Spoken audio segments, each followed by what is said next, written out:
Sot kemi bërë djath nape të përgatitur me mullës. Një mënyrë kjo jo vetëm shumë organike, por edhe shumë e shëndetshme.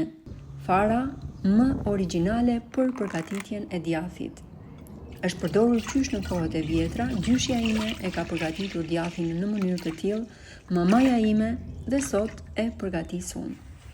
Për këtë djath duhet që qumshi të jetë me patjetër organik dhe i papërpunuar. Në Angli keni plot ferma ku mund të shkoni dhe të blini qumësht të papërpunuar. Ai është qumshti më i mirë për të përgatitur djath. Kjo që po shikoni është fara e djathit e përgatitur me mullës. Do kullojmë 250 ml farë të përgatitur me mullës dhe qumshin do ta ngrohim jo më shumë se 40 gradë. Në momentin që qumshi arrin temperaturën 40 gradë, do shtojmë farën e djathit, do ta trazojmë mirë, por shumë shpejt, jo ngadalë, sepse ndoshta qumshi fillon dhe pritet nëse fara e djathit është e fortë dhe do ta mbulojmë me një mbulesë të trash. Do ta lëmë të paktën 15 deri në 20 minuta të mbuluar. Nëse fara e djathit është e mirë, brenda kësaj kohe djathin e kemi të zënë dhe do ta presim në pjesë të tilla siç e shikoni edhe në video.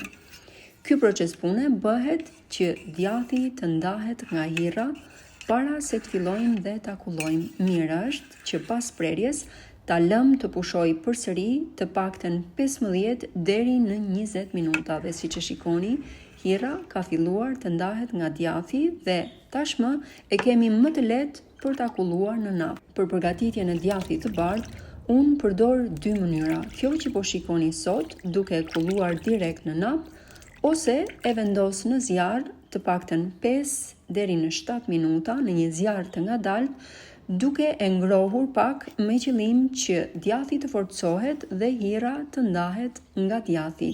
Mënyrën e dytë e bëj gjithmonë nëse djathin dua ta bëj të fortë dhe ta ruaj për një kohë sa më të gjatë. Hirrën e djathit e ruajmë për të bërë shëllir, por njëkohësisht edhe për ta pirë sepse është shumë e shëndetshme. Djathin do ta lëmë që të kullojë hirrën e tepërt, duke e vendosur në një enë të tillë dhe pasi ka kulluar, këtë djath mund ta shijoni të ëmbël siç është, ose mund t'i shtoni kripën dhe ta lini të paktën 12 orë në një ambient të freskët ose në frigorifer. Kjo bën që kripa ta zëri mirë dhe e gjithë hirra e tepërt që ndodhet brenda në djath të dal ngadalë. Në këtë mënyrë djathi forcohet dhe ron për një kohë akoma më të gjatë. Nëse djathi i napës ju pëlqen i ëmbël dhe pa krip, ashtu siç më pëlqen edhe mua, mundet ta shijoni me pak kulaç të ngrohtë dhe pekmez sipër.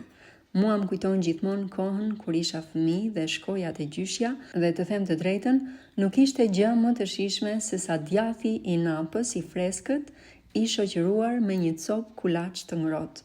Nëse djathin doni që ta ruani për një kohë më të gjatë, atëherë do t'i shtoni krip, do ta lini për 12 orë në një vend të freskët dhe më pas mund ta ruani në një enë qelçi duke i shtuar shëllir. Shëllira është përgatitur me hirrën e djathit edhe krip deti të papërpunuar.